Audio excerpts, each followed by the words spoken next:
संधान study centre की आज की क्लास में मैं सुनील कुमार आप सभी बच्चों का स्वागत करता हूं। आशा करता हूं कि पिछली क्लासेस को आपने बेहतर ढंग से पढ़ा होगा। जैसा कि आपको पता है कि संयुक्त राष्ट्र संघ यूएनओ की क्लासेस को हम लोग आगे बढ़ा रहे हैं।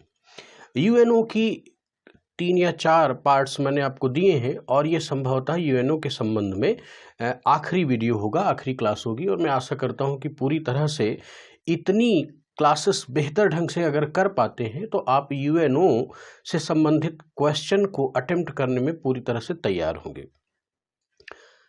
मेरे प्यारे बच्चों, आज हम लोग अंतर्राष्ट्रीय न्यायालय के संबंध में पढ़ते हैं।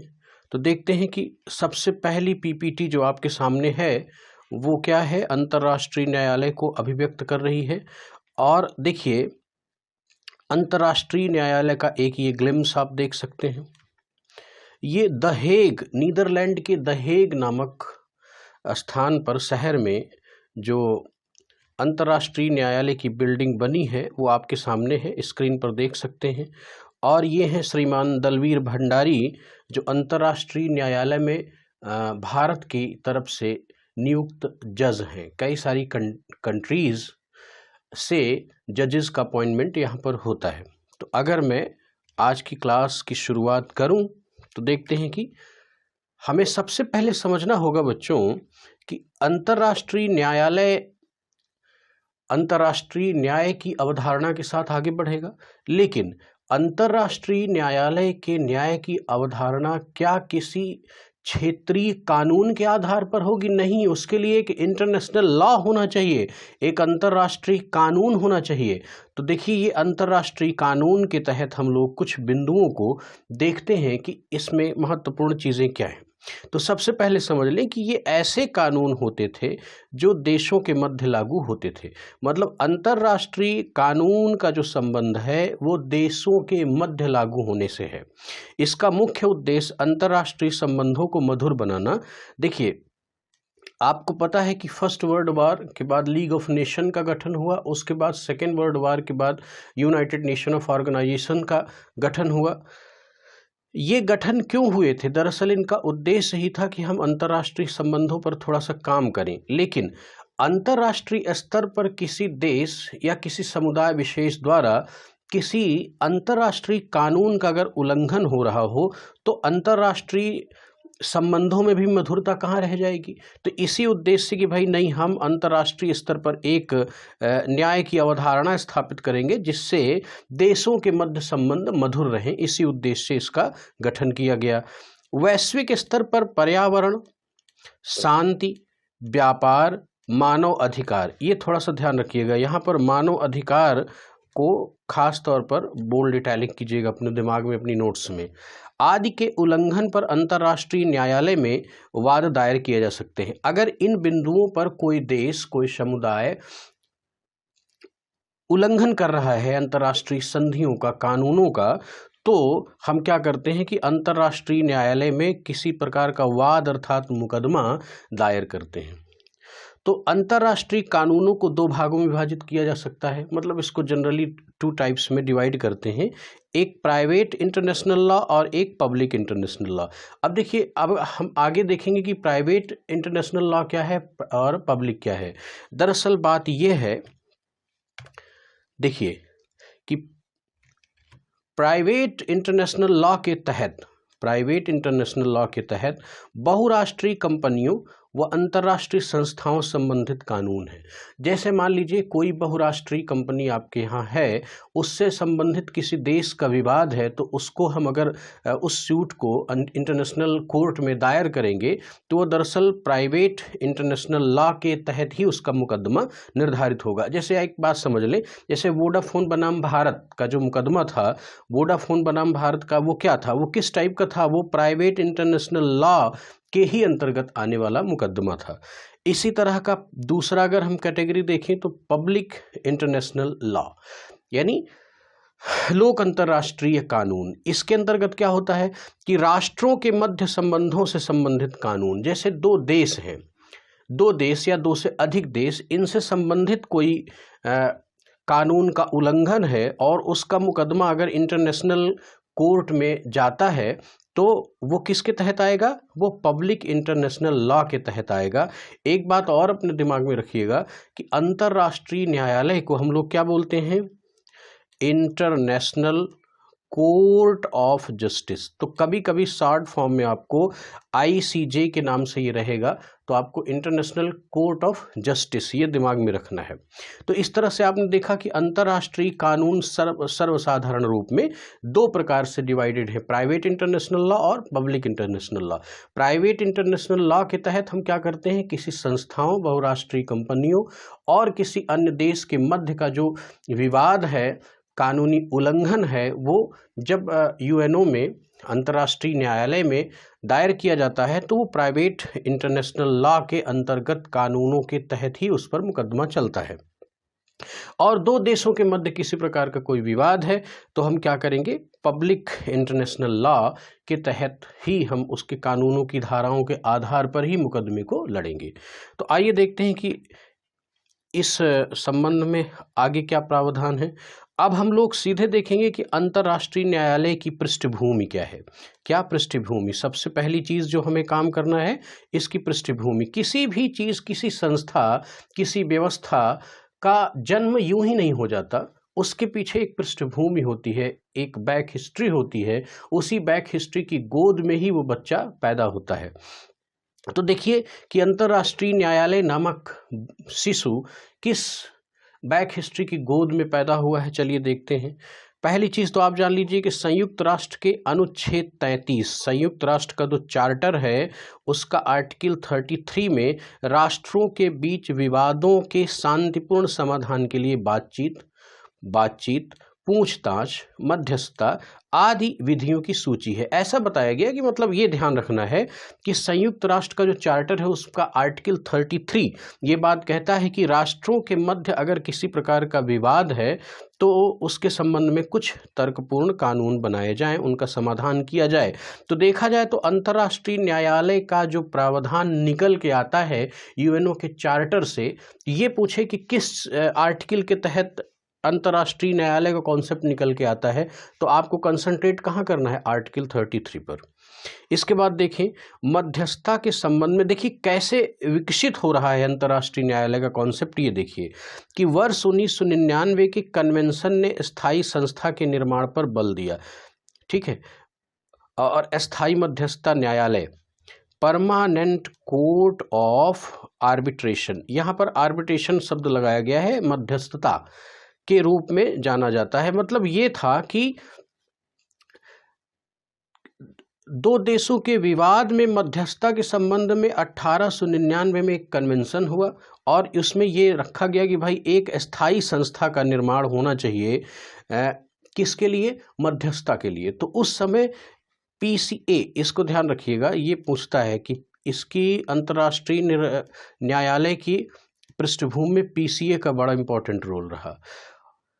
PCA का गठन किया गया, यह वर्ष 1900 में स्थापित हुआ और वर्ष 1902 से इसका परिचालन शुरू हुआ। यानी ये जो परमानेंट कोर्ट ऑफ आर्बिट्रेशन है यानी PCA है, इसका कॉन्सेप्ट 1899 के कन्वेंशन में आया, 1900 में इसका गठन हुआ और 1902 से PCA अर्थात परमानेंट कोर्ट ऑफ आर्बिट्रेशन ये संचालित होने लगा। तो क्या हुआ कि जैसे मान लीजिए किसी दो देश के मध्य कोई विवाद है तो क्या करेगा, ये कॉन्सेप्ट लगे नहीं भाई इनके बीच में मध्यस्थता की जाए, आर्बिट्रेशन किया जाए और प्रॉब्लम को सॉल्व किया जाए। फिर इसी पृष्ठभूमि में अगर हम आगे की बात करें तो अब जरा सा देखिए कि प्रथम विश्व युद्ध के बाद नई अंतर्राष्ट्रीय प्रणाली के अभिन्न अंग के रूप में अंतर्राष्ट्रीय न्याय की स्थायी न्यायालय, ये ध्यान रखना है, स्थायी न्यायालय जिसको कि हम लोग PCIJ अर्थात permanent court of international justice, इसका गठन हुआ। लेकिन कब हुआ?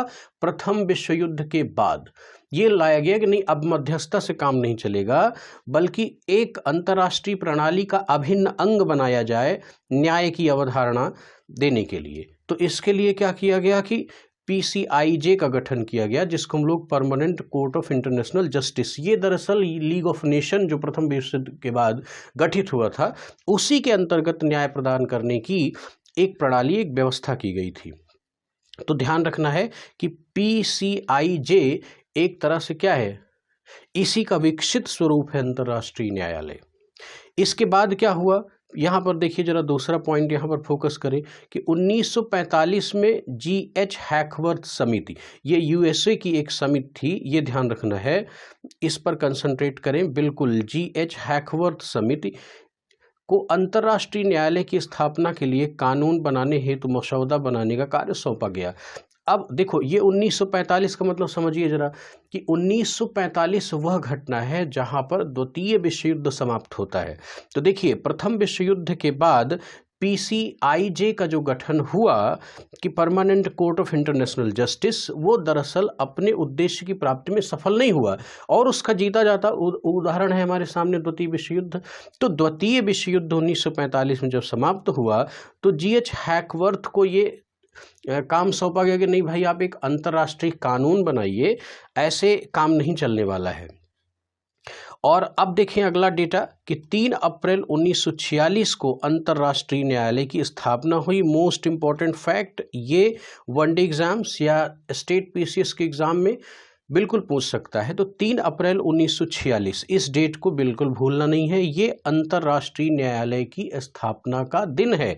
इसके बाद देखें इसका जो मुख्यालय है वो कहाँ है, हेग नीदरलैंड में है।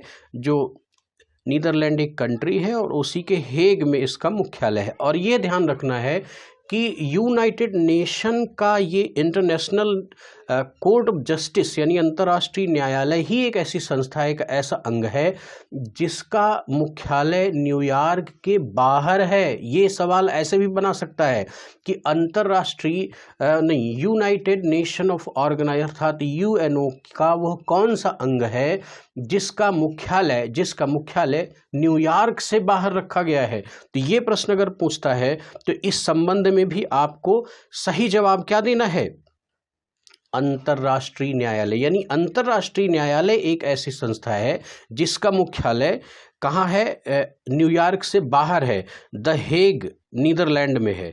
और ध्यान रखना है कि ICJ के वर्तमान अध्यक्ष ये जोआन डोनोग, ये ध्यान रखना है, जोआन डोनोग, ये दरअसल अमेरिका की हैं, अमेरिका की महिला हैं। ये ICJ, ये पूछ सकता है कि ये जो अंतर्राष्ट्रीय न्यायालय के वर्तमान अध्यक्ष, ये अध्यक्ष क्या है मैं आपको बताता हूँ। जैसे हमारे मुख्य न्यायाधीश होते हैं ना, सुप्रीम कोर्ट के मुख्य न्यायाधीश। अब आपको कमेंट बॉक्स में बताना है कि हमारे यानी हिंदुस्तान यानी भारत के सुप्रीम कोर्ट के मुख्य न्यायाधीश कौन है। तो वर्तमान में ICJ के जो अध्यक्ष है वो कौन है, जोआन डोनोग, ये अमेरिका की महिला है, ये ध्यान रखना है। अब अगर हम आगे की स्थिति देखें तो इससे संबंधित कुछ तथ्य और हैं जो बहुत इंपॉर्टेंट है, सीधे एग्जाम में पूछे जाएंगे। देखिए अब ये जितनी भी चीज़ें आएंगी इनका संबंध टू द पॉइंट प्रश्नों से है, सीधे पूछता है, चाहे वो RO का प्रश्न हो, पेपर हो, स्टेट PCS हो, किसी भी Rajasthan PCS, UP PCS, Jharkhand, Bihar, कहीं भी पूछ सकता है। और वनडे एग्जाम्स में भी इन प्रश्नों के पूछे जाने की पूरी संभावना है, अर्थात यहाँ पर कंसंट्रेट कीजिएगा। तो पहला पॉइंट देखें कि इसमें न्यायाधीशों की कुल संख्या, ये बहुत इंपॉर्टेंट, कितने जजेस होते हैं, 15। कितने होते हैं, न्यायाधीशों की कुल संख्या कितनी है, 15। इनकी नियुक्ति 9 वर्षों के लिए की जाती है, ये भी मोस्ट इंपॉर्टेंट फैक्ट है। यानी 15 कितने होंगे, जजेस होंगे, और कितने साल के लिए नियुक्त किए जाएंगे, 9 वर्षों के लिए। अच्छा, अब आगे देखें कि प्रत्येक 3 वर्ष में 5 न्यायाधीश अवकाश ग्रहण करते हैं। बहुत इंपॉर्टेंट प्रश्न है, बहुत इंपॉर्टेंट फैक्ट है। यानी नियुक्ति तो 9 वर्ष के लिए होगी, लेकिन हर एक 3 वर्ष में 5 न्यायाधीशों को क्या किया जाएगा, मुक्त कर दिया जाएगा, ये अवकाश ग्रहण कर लेंगे। ठीक है, फिर उसके बाद देखिए कि प्रत्येक 3 वर्ष के लिए एक अध्यक्ष और एक उपाध्यक्ष चुना जाएगा। अब आप समझ गए कि वो जो पीछे मैंने आपको दिखाया जो लोग, उनका मतलब क्या था। यानी यही जो अपने 15 सदस्य हैं, इन्हीं में से एक अध्यक्ष और एक उपाध्यक्ष चुन लिया जाता है। तो जो डोनोग का मैंने नाम बताया, वो इस समय वर्तमान में अंतर्राष्ट्रीय न्यायालय के क्या है, अध्यक्ष है। अंतर्राष्ट्रीय न्यायालय का कोरम क्या होता है? 9, बहुत इंपॉर्टेंट फैक्ट है, ध्यान रखना है। इंटरनेशनल कोर्ट ऑफ जस्टिस का कोरम का अर्थात जैसे कोई बैठक होनी है या किसी मुद्दे पर बहस होनी है, डिस्कशन होना है, वाद कोई है उस पर कंसिडरेशन होने हैं, तो कम से कम कितने मेंबर जजेस के होने चाहिए, इसी को हम कोरम बोलते हैं, हिंदी में गणपूर्ति बोलते हैं। तो अंतर्राष्ट्रीय न्यायाधीशों का जो कोरम है वो कितना है? वो है 9। अगर 9 जजेस नहीं हैं तो कार्यवाही नहीं होगी। कोरम का मतलब ये है, यानी कम से कम इतने मेंबर्स होने चाहिए। अच्छा, फिर देखें कि ICJ अर्थात इंटरनेशनल कोर्ट ऑफ जस्टिस में पहले भारतीय न्यायाधीश कौन थे? बहुत इंपॉर्टेंट फैक्ट देखिए, पहले भारतीय न्यायाधीश वेनेगल रामाराव। ये प्रश्न पूछ सकता है, लूसेंट लेवल का प्रश्न है, तो किसी भी स्टैटिक जीके के तहत ये सवाल पूछ सकता है कि भारत की तरफ से अपॉइंट किए गए अंतर्राष्ट्रीय न्यायालय में पहले जज कौन थे? तो वो कौन थे? वेनेगल रामाराव। ये दिमाग में रखना है। अब उसके बाद एक और बड़ा अच्छा सवाल आ सकता है, ICJ में वर्तमान भारतीय न्यायाधीश कौन है? तो अगर ये सवाल कर ले तो क्या करेंगे? दलबीर भंडारी हैं वर्तमान में इसके न्यायाधीश, दलबीर भंडारी। ये दोनों फैक्ट बहुत इंपॉर्टेंट हैं और मैं आशा करता हूं कि बहुत ही तन्मयता से आप इसको देखेंगे। इस तरह से आज की क्लास को मैं यहीं पर विराम देता हूं। धन्यवाद।